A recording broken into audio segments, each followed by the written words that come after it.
l'Arche est un projet qui a été développé par la municipalité, c'est un projet de campagne électorale, un bâtiment destiné en fait à recevoir les activités associatives, essentiellement les activités associatives qui sont assez nombreuses sur Manom.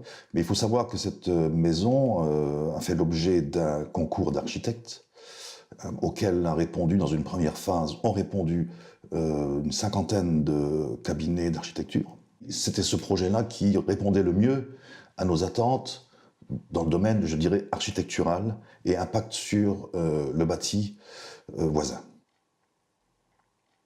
Ensuite, bien sûr, il nous a été présenté les caractéristiques un peu plus techniques de ce bâtiment, puisqu'on doit de toute façon respecter la RT 2012, qui nous impose des normes d'isolation thermique et de gestion du chauffage en particulier.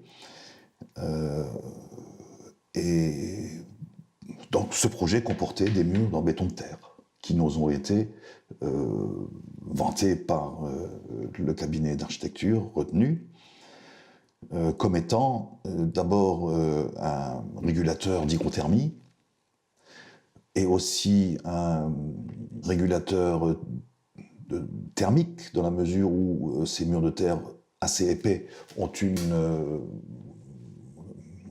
inertie thermique importante. Et il y avait aussi, bien sûr, l'aspect esthétique de ces murs qui ont une configuration particulière, qui font apparaître un aspect terreux par leur couleur en particulier, et puis un peu par leur structure visible en surface. Voilà. Ça n'était pas une imposition de notre part. C'était une proposition du cabinet d'architecture.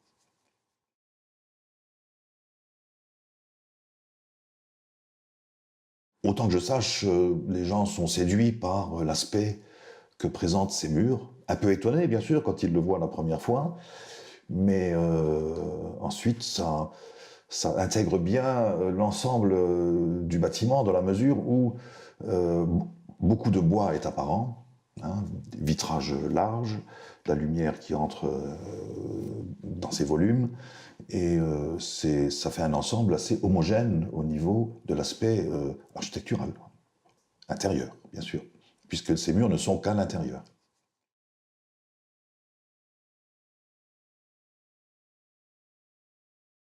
Ce bâtiment-là, bien que nous ne l'ayons pas évoqué au départ du projet, nous avons finalement opté pour qu'il soit réalisé selon les prescriptions de la maison Passive House.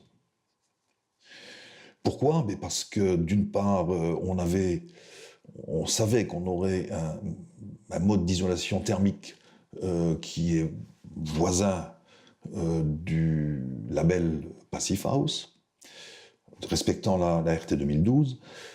Passive House a un autre avantage, ça a un avantage, c'est que c'est encore meilleur au niveau de la consommation de calories, de consommation thermique, c'est meilleur encore que la prescription RT 2012, qui est opposable maintenant à toutes les constructions, qu'elles soient du privé ou public.